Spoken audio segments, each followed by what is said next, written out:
Thank you everyone for joining us this morning for a workshop on cultivating a leadership presence.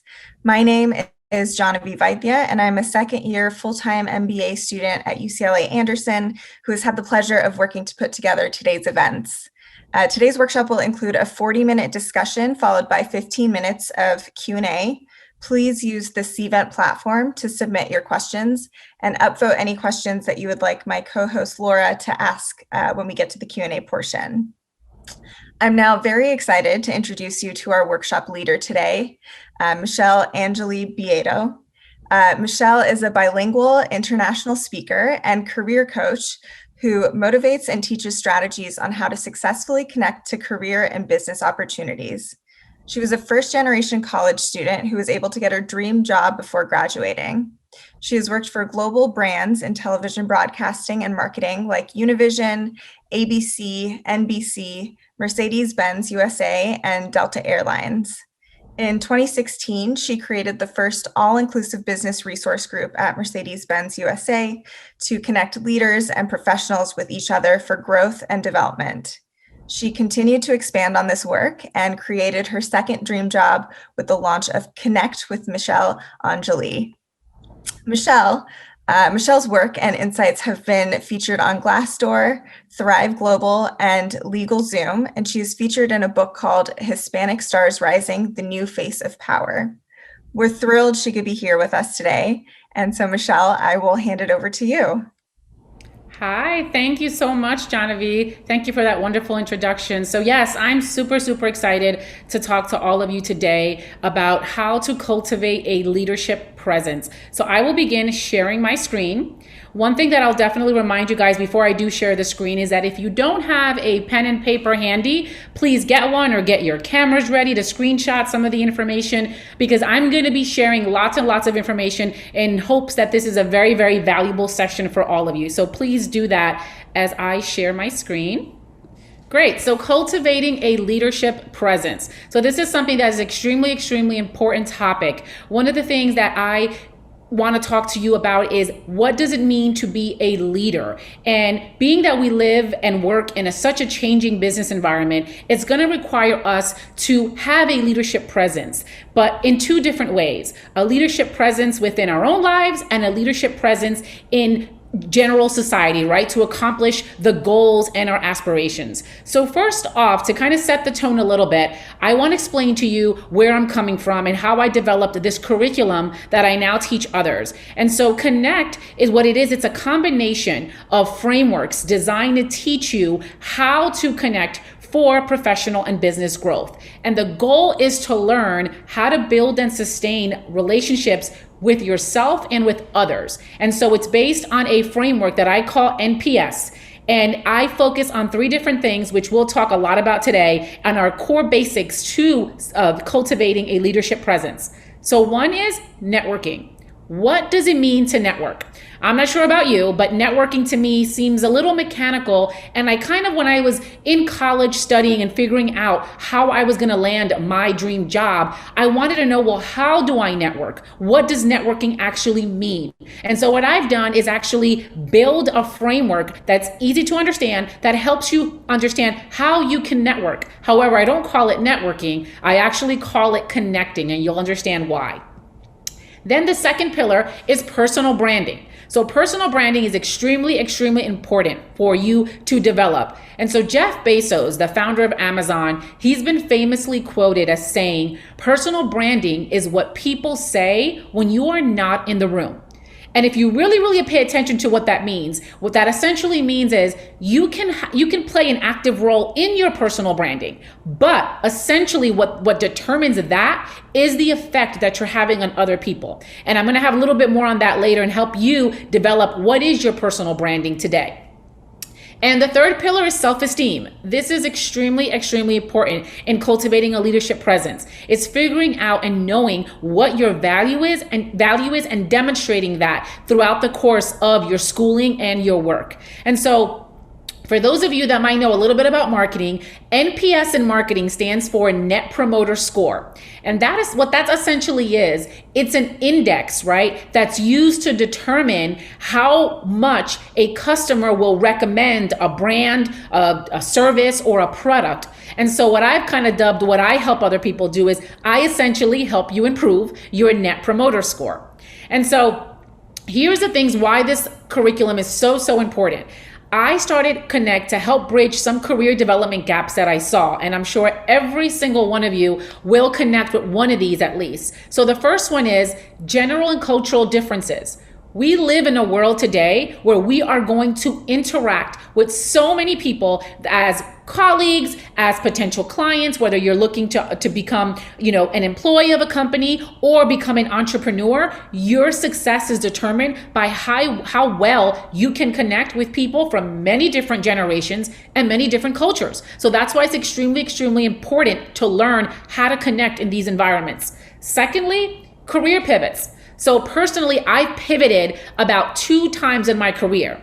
I started off wanting to become a television producer. Then as I was, throughout my career, some of the things that I was interested in, I was always curious that through some connections that I had, that eventually turned into a career in digital marketing. They were somehow related, right? But it was definitely a pivot. And then finally, I made a third career pivot into what I do today, which is coaching and speaking on career development. So career pivots are going to extremely important, because for every single one of you that's watching this workshop today, there's going to come a point in your career where you're going to want to continuously grow. You're going to want to figure out or learn something new, or your interests are going to change. The lifestyle that you want is going to want to change. So career pivots are going to be an important part, and are today an important part of professional development, because a lot of people are looking to do that at some point in their careers. And why not?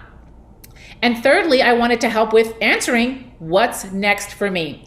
So for many of you that are still in school today, you might be asking that. What is next for me? You're looking for your first career opportunity. You're looking for a new position. You're looking to grow. That question will inevitably come up a couple of times throughout your career. So making sure that you understand, how to answer those questions. And we're going to go a little bit into that in the next few minutes. So first off, let's start by what are the key qualities to cultivating a leadership presence? So there are 4 main ones. The first one is authenticity.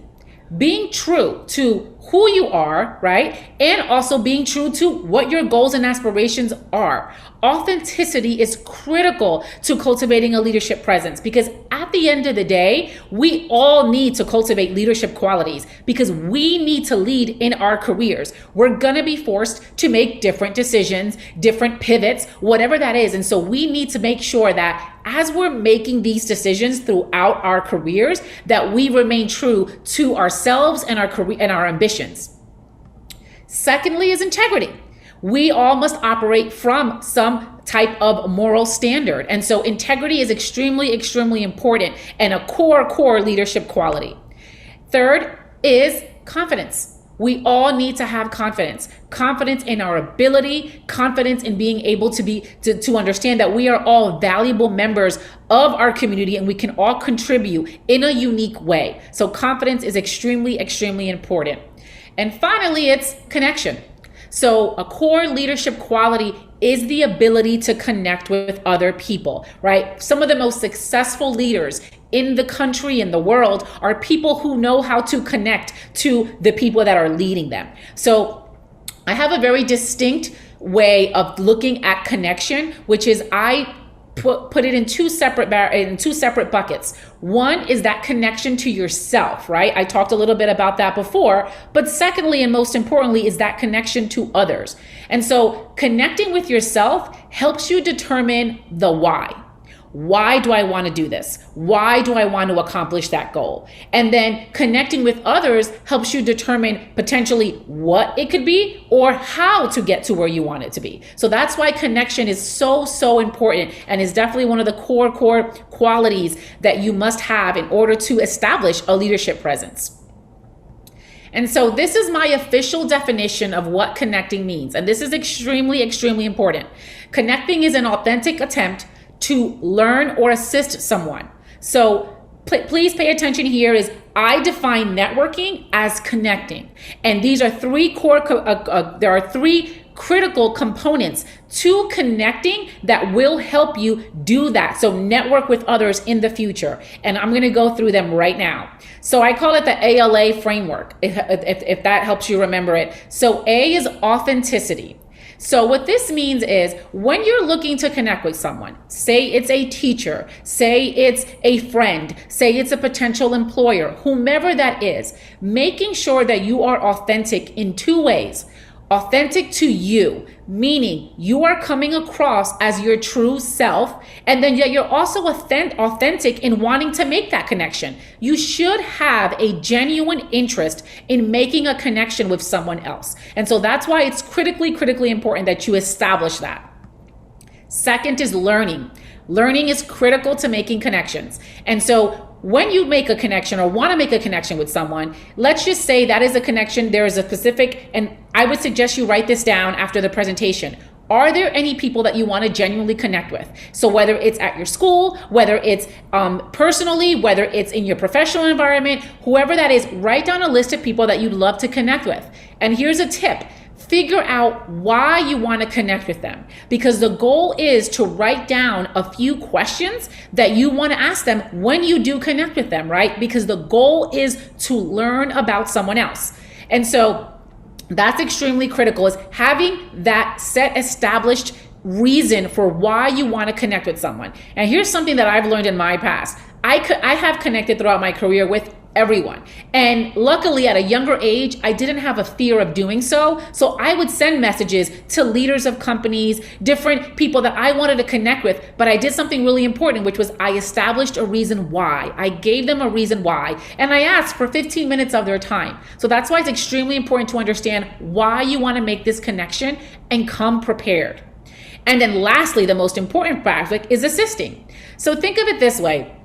If you think about your past, how you grew up, you will remember whether it's family members, whether it was a teacher in second grade, or someone in your past who specifically took time out of their day to help you in any way, shape, or form. That is something that sticks with someone if someone has helped them. So why not do that for others? That is something that will solidify a genuine and valuable connection. And so think about it this way. Think about it in two ways. If you are connecting with someone and they happen to be talking about a project or some type of problem that they might have, and you have the ability to help them, offer the assistance. Why not? That's a great way to make a great connection. Or you can also look at it as, do you know a resource that can help them? That's another great way to also offer value, is offering that resource. So again, just to them, authenticity, learning, and assisting. Those are three things to always keep in mind as you're connecting with others. Moving on is how to establish a unique voice and a presence. So this is extremely important in cultivating a leadership presence. And so here's what I will begin with. The most important connection to make is with yourself. So as I mentioned before, connecting with yourself helps you determine your why. And so for me, I've had to reconnect with myself various times throughout my career. And pivotal moments where I've had to do that have been when I've decided to make a career pivot, because those are decisions that are not made very easily. Throughout your career, you might have moments of frustration. Like right now, you might have a moment of, frustration in trying to determine, well, what is my next career step? Who can help me? Who can assist me? Sometimes taking a step back and reconnecting with yourself is pivotal, because it helps you remember, why is it that I want to do or such thing? Why is it that I have this goal? It might help you define what your goal is, and it'll definitely just cement you and give you the groundwork that you need to then go pursue those goals, right? And so connecting with yourself is extremely important. Another thing that I want to know, you're going to have to do this several times throughout your life. I did it when I was in college. I've done it in my 20s, 30s. You're going to do it in your 40s, 50s, 60s, because life will change. as you grow, get married, potentially have children, become a leader of a company, grow your career, your life will continue to evolve. And the things that you want, the goals that you have will also continue to evolve. So you will need to remain connected to yourself at those different moments. So reconnecting with yourself is extremely, extremely important. And I'm going to give you some strategies to help you do that. So first off, this is the first strategy, is identifying what makes you unique. So there are two questions that I want you to answer after this presentation that I think will be extremely, extremely helpful. The first one is, what are you good at? It's simple. What are some of the things that you're good at? Sometimes we can forget what we're actually good at, especially because things might come so natural to us that we don't realize it's a skill that we have that other people around me might not have. And so be thoughtful about what are some of the things that you're really good at, things that come naturally to you, that you find no difficulty in doing. Write those things down. The second thing I would say is, what is your personal brand? So remember, I spoke about this earlier, that your personal brand is what people say when you're not in the room. Well, here's a little bit trick to figure out today what your personal brand can be. So here's what I'll suggest is think about, I would say minimum 5 people. If you can do 10, that's great. But 5 to 10 people that you trust that can give you some constructive feedback. So this can consist of family members, friends, people at school, colleagues if you're working right now, whatever that is. But ask them this important question. When you think about our relationship or our interactions, what are some words that come to mind? It could be 1 word, 3 words. And what I mean by this is, so when I did this exercise about a couple of years ago, some of the words that came to mind were connector, coffee. I love coffee, and I have tons and tons of coffee dates with friends and former acquaintances. And so also, problem solver. Those are some of the words that were coming up. Motivator. So for you, those words might come up as you're creative, you're funny, you're engaging. Sometimes it's important to figure out what those words are, because that is what makes you really, really unique. And it's interesting because you might get surprised by some of those words, but writing all those words down will do wonders for you in terms of, 1, informing you what is the value that you're giving to the people around you. Because sometimes you might not know what that is. I didn't know at certain times, but when people pointed that out, that's extremely important, because now you know what your personal brand is and it helps you identify it. And a great thing about this is that once you know what that starting point is, then you can be active in helping to develop that in order to accomplish your goals. So that's why that exercise is extremely, extremely important and has been very valuable. Moving on, the second strategy is bringing yourself to school or to work. That's extremely important. And what I mean by that is showcasing your talent. So in the former slide, I told you, write down some of the things that you're good at. Use those things in your day-to-day, right? Constantly, whether it's at school or at work, you are interacting with different people, involved in different projects. Use the skill sets that you have to contribute to those projects. Don't be shy. If you are funny, if you are creative, don't be shy in submitting ideas that play to your strength. That's extremely, extremely important. Again, that brings you back to what makes you unique. Secondly, I want you to do is to speak from your unique perspective. So every single one of you that's watching this workshop right now are super unique. Probably born in different countries, born in different areas of the world. You have different experiences, you have different perspectives, you have different levels of experience, you are good at all different things. That combination of all of that is what makes up your unique DNA, who you are. Bring that perspective to school or work, right? If there are certain times, especially in this changing environment that we are in today, your unique perspective is needed and wanted. Bring that to the table. Definitely something that's extremely, extremely important to understand and continuously do throughout your career. And then the third thing I'll talk about is managing self-doubt, because self-doubt is something that all of us will experience. And it doesn't matter at what level of your career, self-doubt can creep in based on your experiences, based on different circumstances. And so I have a couple of tricks that can help you manage that self-doubt. One is identifying the source. So what do I mean by this? Sometimes we find ourselves in situations where we are doubting ourselves, doubting our contribution, doubting our talent. Figure out, what is making me doubt myself right now? Is it a person?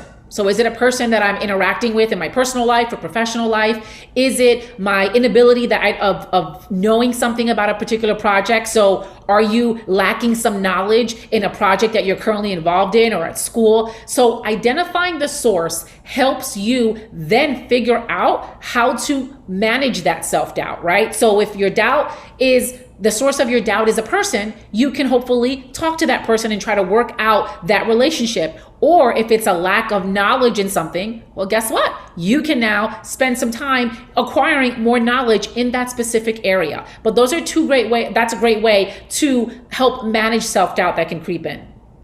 Second thing I want you to understand is about managing self-doubt. No one knows everything. None of us know everything. I could be in a career for 10 years, 20 years, 30 years. I will never know everything.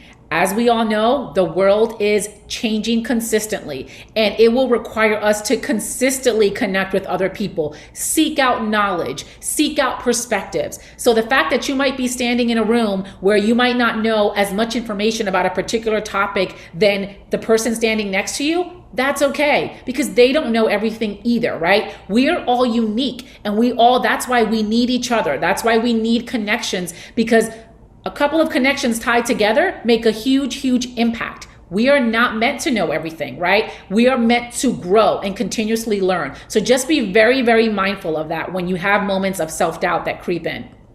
And then thirdly is you have a unique advantage, right? You are unique. There is no other person in this world who is like you, who has, again, the same level of experience, the same talent, the same background, the same perspective. It's you. You are completely, completely unique. So make sure that you understand that and own that. So that's something that's extremely, extremely important in managing self-doubt. So then moving forward to the next portion of this is how to connect with others. This is also critically important. As I discussed in the section before, connecting with yourself, developing a leadership presence requires you to, one, connect with yourself, right? And then secondly, to connect with others. Those are the two critical components. And so I like to start by first recollecting what I had mentioned earlier in my presentation of what connecting is. So going back to the three main components: authenticity, learning, and assisting, right? Those are three core components that you will have to consistently be mindful of as you're connecting with others. And so I define a career opportunity as any conversation or experience that can provide new insights to further your professional development. So let's think about this for a second. Why do we want to connect with ourselves and others for professional development? Because we want career opportunities. Career opportunities are what help us grow in our career. And so I have a unique way, though, of thinking about career opportunities. Typically, people think of career opportunities as an employment, right? A specific job offer. That's a career opportunity. It is. But career opportunities exist every single day if you know how to look for them. And this is what I mean by that. Career opportunities can come in four forms. Career opportunities can exist as education. So you connect with someone over coffee, you connect with someone over lunch, and they educate you on a specific field or of interest that you have. So they give you more insider information into something that you want to learn more about. Or they potentially could give you information about something that you might have not been interested in, but now do have an interest in. So that's a career opportunity. Secondly, experience. Career opportunities can give you experience in many different things. Internships, whether it's helping someone, going back to that original definition of connecting, right? Assisting. If you happen to assist someone on a project, that's an experience that could be extremely, extremely valuable. Why? That experience will give you actual experience that you can put on a resume, but it can actually expose you to other people as well to make new connections. So that's definitely a valuable career opportunity. Exposure is my third one. Exposure to environments, exposure to new skill sets. Exposure is so important today, because exposing yourself to different environments, especially when you are early in your career, it can help you determine and help you navigate through making difficult decisions. So for example, you have two different employment opportunities, job opportunities available. Which one do you take, right? Having more and more exposure to different settings, to different people is extremely important. And one of the things that I'll tell you that has helped with me in my career is exposure to different people from all walks of life. So for example, when I was in college studying broadcast journalism, I connected with so many different people. I interned at different television stations. I interned at radio stations. I spoke to people from all walks of life, different generations, and I gained tons and tons of insight. That exposure helped me make some really, really great decisions early in my career. So it's extremely important. And then finally, employment, right? Career opportunities can offer you employment. But these first three things, education, experience, and exposure, my experience has been they have all turned into employment. Why? Because when you're educating yourself, when you get experience, when you're exposed, those are all opportunities where you are building, one, going back to personal brand, your personal brand. So if you have a great personal brand where you're seen as someone who is consistently learning, consistently helping people, consistently trying to pursue new opportunities, open-minded, you're a great contributor, those are all things that will eventually lead to employment opportunities. So that's why it's extremely, extremely important to think of all your experiences as a potential career opportunity. Again, keeping the three things in mind: being authentic, learning, and assisting. So that's why that's extremely important.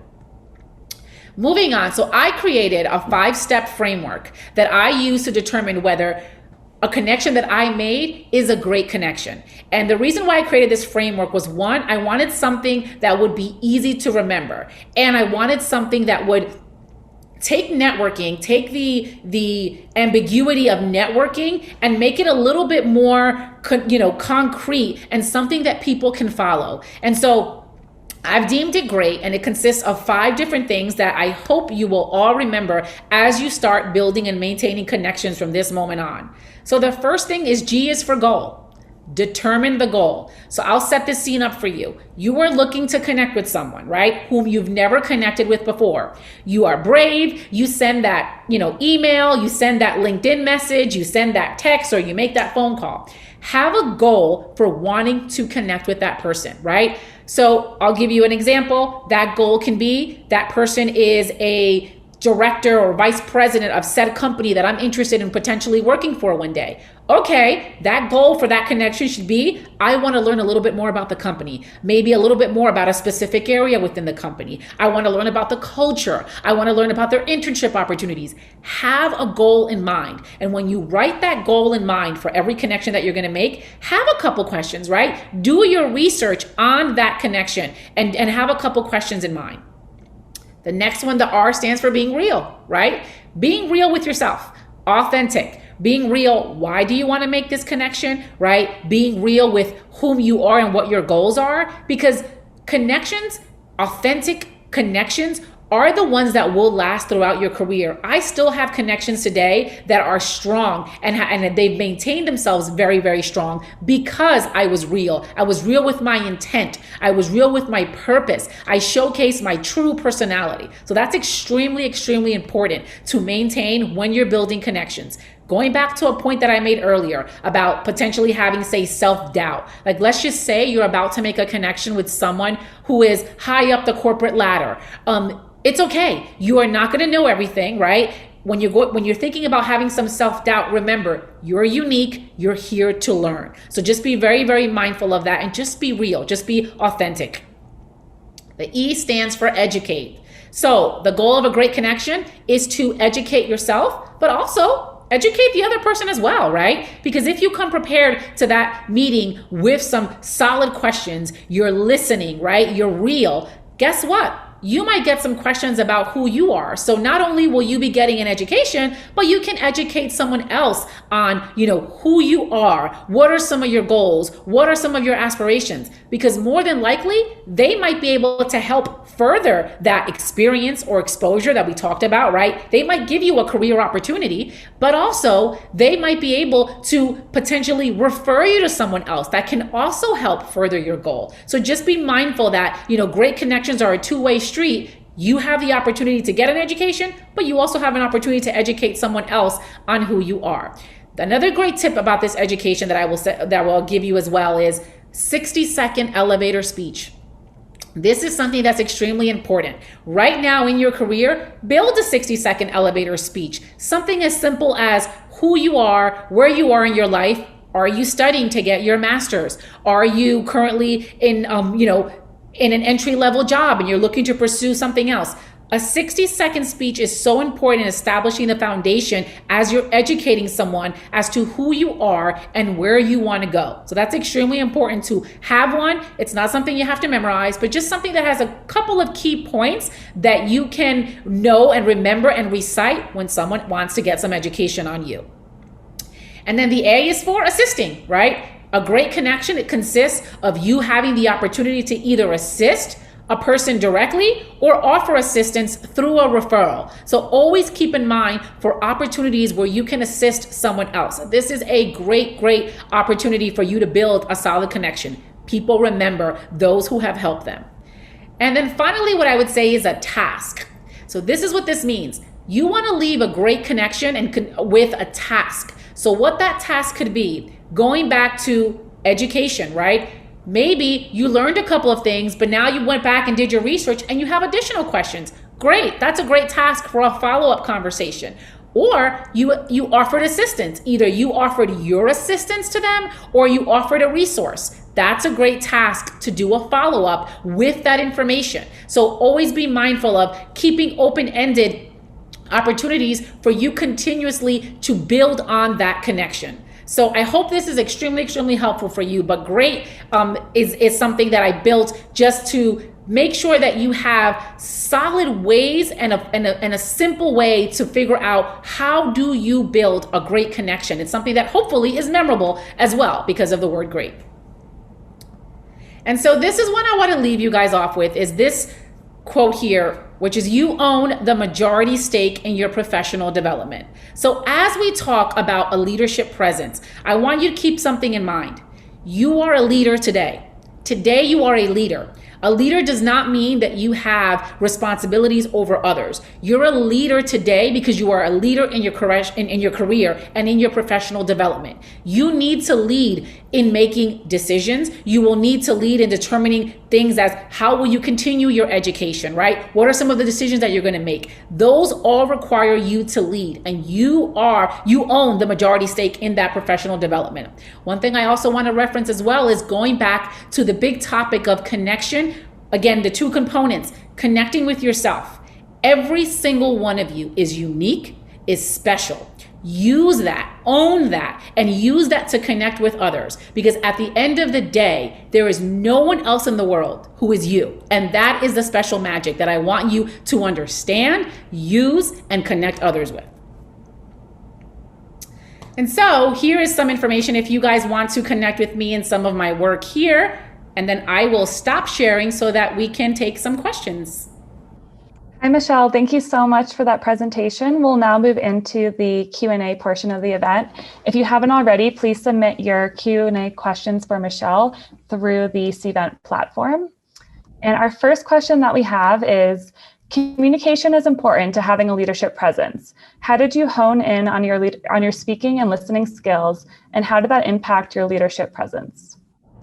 Definitely. So one of the things that I talk about is connecting with yourself, right? Is first figuring out and determining what are some of your goals. Because when you understand like what your goals are, what you're looking to learn, that helps you with listening, right? That helps you with speaking. And so what I always say is, we're all trying to develop ourselves professionally, but sometimes we can get confused as to what our goals are or how to go about something. And that's why I emphasize connecting with yourself is just sitting down and taking the time to do the exercises, get some tools that can help you determine what your goal is. Because when you have a goal, now you have a roadmap as to what you need to do. So that'll help you, like what I mentioned in the presentation about asking questions, doing your research, identifying people, companies, companies, environments that you want to learn more about. So doing that research, because once you do that research and you have your why, it makes it so much easier with communicating what you want, right? Communicating with someone else in terms of learning more about them, asking the relevant questions. It all goes back to determining what is your why and what is your goal. And I think that helps you create a roadmap and makes it easier for you. Our next question is, what are the biggest challenges women in business face as leaders, and what can be done to overcome those challenges? So I think challenges are unique to every individual. I think that, in some of the work that I do in speaking engagements to corporate America, there's a lot of questions about self-doubt, which is why I included it in this presentation. I think as women too, I talked a little bit about that need for reconnecting with yourself at several stages of your life. So I'll give you great examples. For example, someone in their early 20s who've just graduated and is starting their career, right, might continuously grow, but then 10 or 15 years down the line, they might want a change, right? They might pivot professionally. Their life might change. They might have a family that becomes more and more important to them than their professional. So a lot of the challenges are, one, deciding, when to pivot, also deciding, how to balance, right, your personal life with your professional life. And I think some of the ways that you can resolve that is, again, connecting back with yourself to determine what is my priority, right? When it comes to balancing, what is my priority? And then figuring out ways to make adjustments so that those priorities remain your priorities. So I think balance is definitely a big one. Self-doubt is a big one, because sometimes us as women, as we are, growing in our careers, if we do want to make a pivot or a change, sometimes we might doubt ourselves because that's just not, what you're supposed to think. I'll give you a great example. Let's just say you are a 40-year-old woman who's been working for 15 years and now you want to slow down a bit, right? You want to dedicate a little bit more time to your family, or you might want a complete different lifestyle change. You might want to move, to a different country or travel for a little bit. Sometimes there's a lot of pressure that comes along with consistently climbing. And sometimes we might not need to continue climbing. We just might need to climb in a different way, right? And so I think sometimes the self-doubt can creep in, and that's where, again, going back to that reconnecting with ourselves, we're going to have to work on making sure that we're confident in, one, figuring out what we want to do, why we want to do it, and then going for it.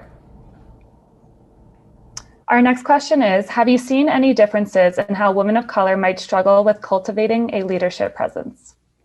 Definitely. So one of the reasons why I started the Club Connect at Mercedes-Benz USA was specifically because these are one of the observations that I did have. So one of the experiences that I had was sometimes women of color, if you are in an environment where you are the minority, right? People don't look like you. People might come from different places than you are. Sometimes it can be difficult. And here's where that self-doubt might creep in, because you are different, right? You might not have been exposed to certain environments. People might make you feel a lot different. And so there is definitely a struggle there. And that's something that I focus on in helping young women of color understand that, going back to, they're unique, right? And the reason for their uniqueness is because of their backgrounds, their experiences, their perspectives. It's extremely, extremely important today to be able and be confident enough to speak your perspective. I have many, many examples of women who are starting to speak up about their perspectives and are actually changing environments and cultures within, say, corporate America, because now they're enlightening people to certain things that you might not be exposed to, but yet now that you have someone on your team who you are now listening to, now you're more well aware. So it goes back to just, making sure that you understand that just because you are different does not mean you do not belong, and does not mean that you can't contribute. It's actually quite the opposite. Our next question is, what has been your biggest struggle and how did you overcome this? Oh, I have so many struggles. So one thing I'll talk about is career pivoting, right? I started my career in television production and I pivoted into digital marketing. And then I pivoted a few years ago into coaching. And so my struggle has been, what I think I mentioned before, is not always wanting to climb that corporate ladder or climb in the traditional sense. I've had to make some really, really tough decisions in terms of, well, wait, what is the life that I want, right? What are some of the things that I actually enjoy doing? And so for me, in my my circle, I've had to struggle a lot with, being the oddball out. I have plenty of friends who, work in corporate America, are going through the traditional route in life, but I also have friends who've, pivoted into something completely different. And so I've struggled with, wait a second, do I want to consistently do what I'm told I'm supposed to be doing as part of success? Or do I go and find out what is the definition of success for me? So I've struggled with that a couple of times, and that's why I'm so passionate about teaching others how to work through that struggle. Because defining success today, that is so different for every single one of us who's watching this workshop right now. And so it's important to understand that that definition of success is going to change. And that's where it's important, where I've had to reconnect with myself to understand, wait, Michelle, but what is success to you? And then follow that path. Our next question is, you mentioned that we should leverage our unique talents. What advice do you have on trying out new skills in the workplace that you're still developing, but are not yet strong? I think that you can, why not develop them in the workplace, right? Every scenario is different, but I think that today, if there is a skill set that you want to develop, be vocal about it, whether it's with your leader, whether it's with whomever you're connecting with, that going back to that definition of assisting someone, maybe if you want to develop that skill set and there's an opportunity for you to help on a project that will help you further develop that skill set, offer that. And this is why I talk a lot about, genuine connections. Authenticity is a big thing. Being open about, hey, I am developing this skill set, but I definitely want more experience in this skill set. Is there a way that I can help you win this project? And it's a win-win situation. So it's definitely being open and honest about, wanting to develop a certain skill set and then going for it. And continuing on the theme of the workforce, the next question is, what was your first leadership experience in the workforce? What was the biggest lesson or takeaway from that project or role? So my first leadership experience, I believe, there were so many lessons. I think one of the biggest lessons that I learned, which is why I started Connect in the first place, was realizing that, we're all culturally different. We're all uniquely different. And sometimes, having a unique team with people from different perspectives, different areas of the world is so, so valuable. Typically, in my experience, when I first started in corporate America about 10 years ago, there wasn't a lot of diversity. And so when I moved down to Atlanta, Georgia, when I relocated with Mercedes-Benz USA, I then was met with a workforce that was extremely diverse, both generationally and culturally. And working in such a environment that was so diverse, I think for me, one of the lessons, the challenges was first realizing that not everyone comes from such a diverse environment that I do. I assumed that, which was not the case. And then, one of the biggest lessons that I learned was how important it is to connect with different people from all walks of life in order to achieve whatever the goal is. Our next two questions are on the theme of motivation. The first question is, how do I maintain motivation when I am continuously being told that I am too young or inexperienced? Oh, that's a tough one. And that's something that I went through as well. And I think that most of us are going to go through in our lives. So this is where I talk about, right? This is why connecting with is so important. Sometimes when we are working in an area, and let's just say this as an example, you're working in an area where you're consistently being told that you're inexperienced, that you're young. You know what? Your world doesn't have to just simply consist of that area. Go outside of where you're working at. Connect with people outside of that environment, right? This is why connecting is so important with different people. Try to learn outside of that environment, because you never know, reaching out and connecting outside of that environment to get more experiences, more exposure, right? More career opportunities. You never know, because you're going to, what that can lead to. And sometimes if you're in an unhealthy environment where you're just being pigeonholed and told that you're young and inexperienced, you connecting outside of that environment might lead to a new opportunity that will, one, give you more experience, but then also take you out of that unhealthy environment. The next question is, when asking people in my life about words to describe me, sometimes I find myself not believing some of those words to be true. How do I battle distrust about my skill sets? Well, this is what I would say. If it wasn't true, they wouldn't be telling you this. That's why it's so important to write those words down, because sometimes, like, I'll give you a great example. ever accomplished something, right? And you think, oh, you sometimes don't think that it's a big accomplishment, but then someone like who's an outsider or someone has a different perspective and will say, oh, wow, you know how to do X, Y, Z, or, oh, wow, you accomplished this. Sometimes we don't give ourselves enough credit because we are critiquing ourselves. It's almost similar to, for example, when a friend is in need. Think about this. You have a best friend and your friend is in need and they are doubting themselves. Sometimes don't you go into like this motivational mode of making your friend feel better. Oh, you're not this. Oh, you're this. And you go into this like automatic mode of motivating your friend. Well, make that friend yourself sometimes, right? We sometimes can naturally motivate others, but then not in turn motivate ourselves when we are going through something. So it's just taking other people's word for it. That's why this exercise is so important, because this is not you giving you these words. These are valuable people in your life who are telling you this is what you mean to them. So you also have to think about, wait a second, this is not about me. My friend, my colleague, my teacher, my leader is telling me this is the value that I bring to their life. So why would you discount that? Are you saying that they are liars? Are you distrusting them? No, they are telling you what is the value that you bring. So that's why this exercise, I think, is so, so important. You talked about understanding your why and seeking to assist someone in return. I find the second piece hard to convey in the first outreach if it's someone outside of my network. Can you share some tips on this?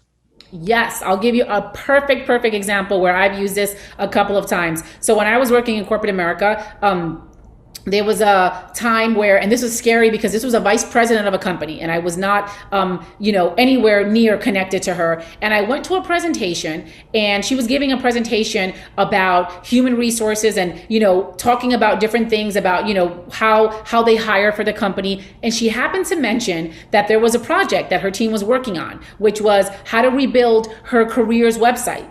And I have experience in doing that because when I was at Mercedes-Benz, I helped build a careers website. And so that was something that I could easily assist in. And so what happened was after that meeting, I sent her an email thanking her for that presentation, saying how knowledgeable, she seemed and, what value I took out of the presentation. And then I said, and by the way, you did mention that you are looking to rebrand your site or redesign your careers website. I have some experience in that. If you ever need assistance or want some information, I can definitely be of use.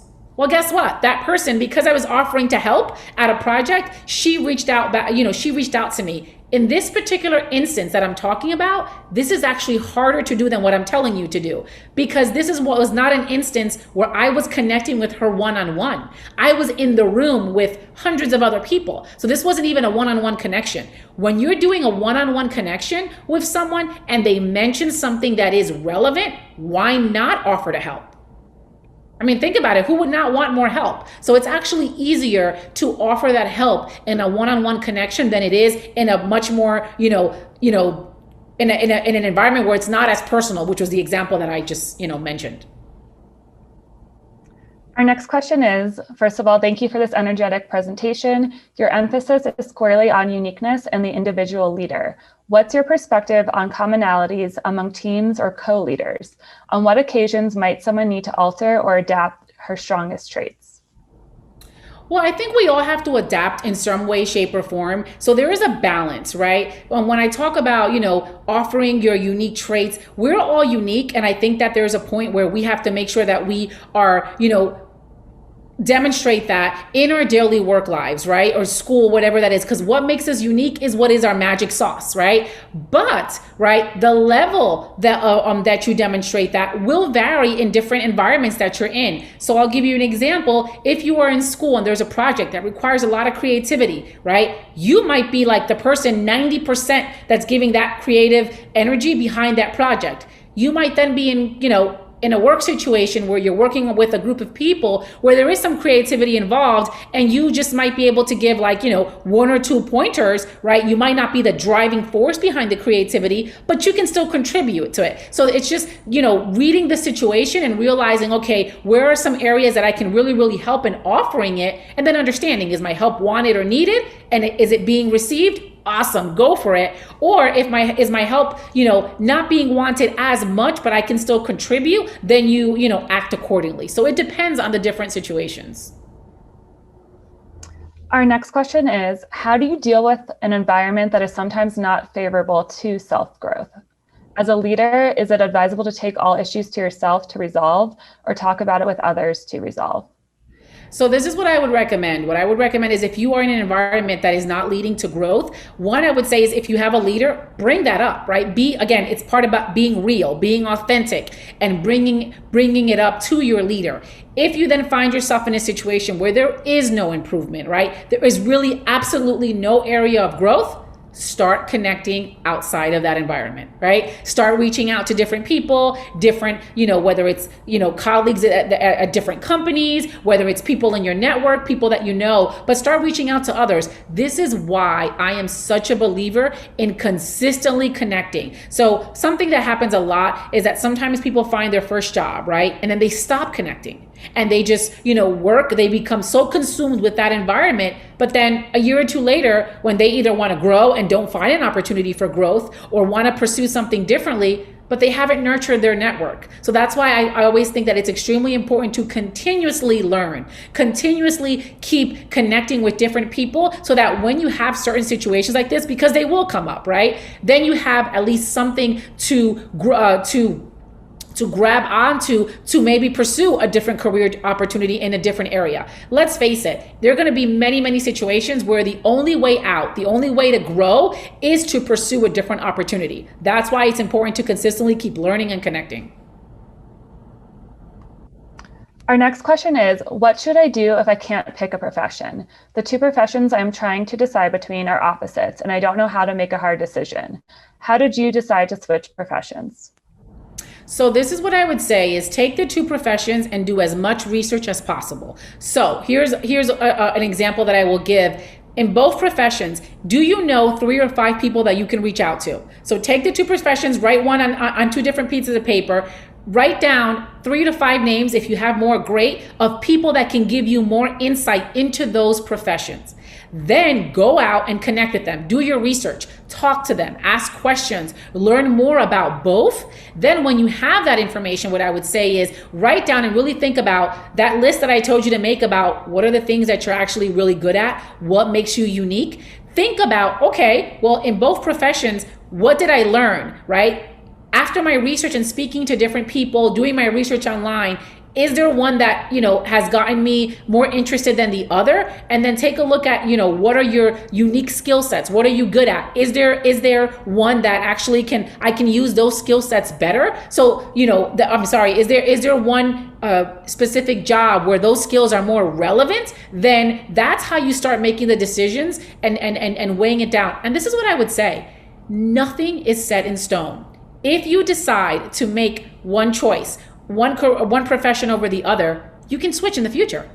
Nothing is set in stone, right? We live in an ever-changing business environment. You can always switch, but that experience that you're going to take with you by choosing one, that can also lead to you going into the other. So what I would say is don't make it such a big decision where you're stressing about it, because you can always change in the future.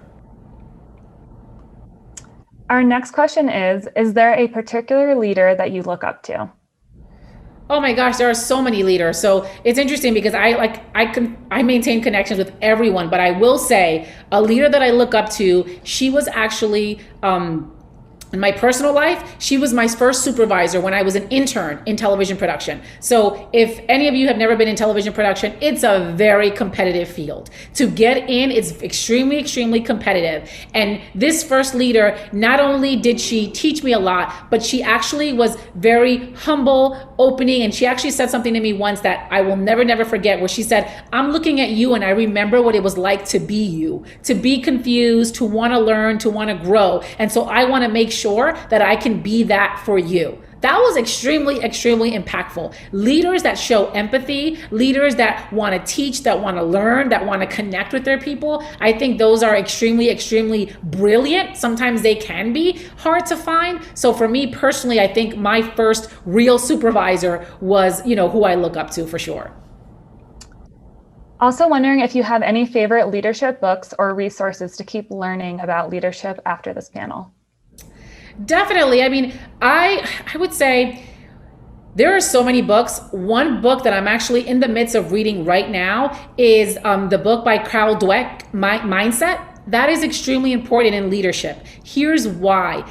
To be a leader in today's environment, it doesn't just simply require the skills or the experience to do the job. Actually, that's less of a requirement today. It's all about mindset, having a growth mindset. So this book, Mindset by Carol Dweck, teaches you about how do you get a growth mindset where you are consistently thinking about things in a positive way. Because as a leader, you're going to be leading different people. And so you're going to need to understand that a growth mindset is somebody that is open-minded, right? That can look at a situation in a positive light and figure out, how do I learn from this situation? So I think that's a really, really great book, especially during this time, to learn about leadership. It definitely is a mindset thing more than anything else. The next question is, what inspires you in your career? Oh my God, there are so many different things that inspires me. But for me, it's always been, so I have been naturally, since I was a young child, I was a reader, an avid reader. I love stories and I love hearing stories, telling stories. I'm super, super curious. So to me, what always inspired me was that curiosity to learn more about why people do things. So that's what led me to want to become a television producer, because I wanted to, interview people and tell stories. And I got to do that as a human interest producer for a morning news show. And then that translated into digital marketing. I get to tell brand stories. So for me, it's always been about storytelling, learning, and that curiosity of wanting to learn more about people. So that's always been the inspiration behind, my career and the moves that I've made.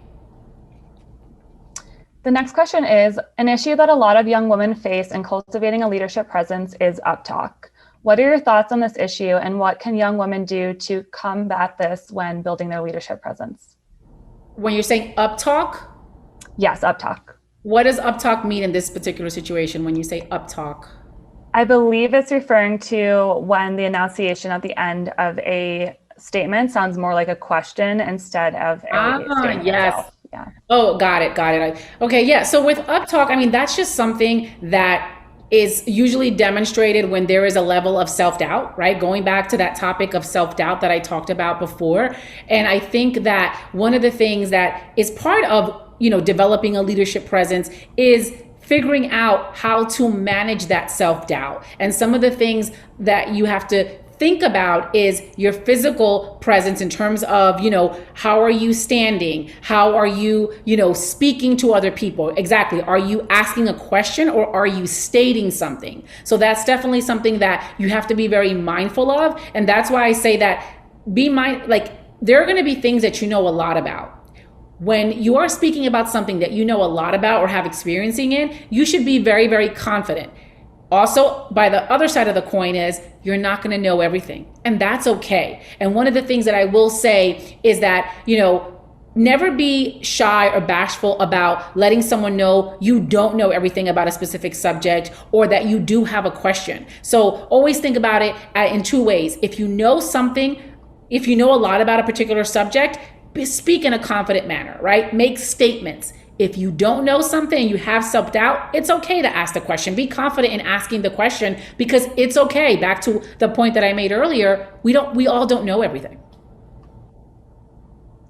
And our final question is, how do you deal with a person in leadership who is clearly biased towards white men and is difficult and dismissive towards female leaders?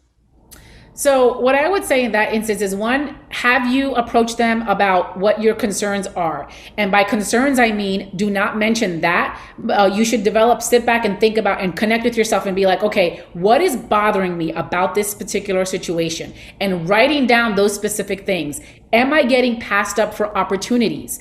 Am I in meetings where I state a point and it's not really given, any respect or attention? Am I being talked down to, right? Identify what are those specific things that are bothering you, because the approach is to then approach your leader with those reasons, right? Those reasons that apply to you. Why are you feeling a certain way? What are those things? What are the behaviors that are being demonstrated that are making you feel a certain way? So I always advise young people is that when they're having conversations with their leaders, to make sure that you take the emotion out of it and talk in facts, right? So I was in this meeting and I didn't, I felt disrespected because you said X, Y, Z, or I feel like I was passed up by X opportunity. Why was I passed up by X opportunity, right? Try to reframe the question as it's affecting you. So that way you get some answers. And if you don't get any clear answers,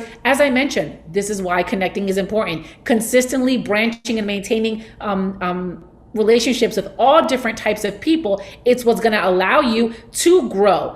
But as I mentioned before, there are going to be situations where if you do the legwork like I just described and it does not get better, you still feel like there is a bias involved in your working situation, you can now try to actively work towards getting out of it and pursuing a new opportunity. Great. That concludes our Q&A portion of the event. Thank you to everyone for attending today's workshop, and thank you to Michelle for those wonderful insights.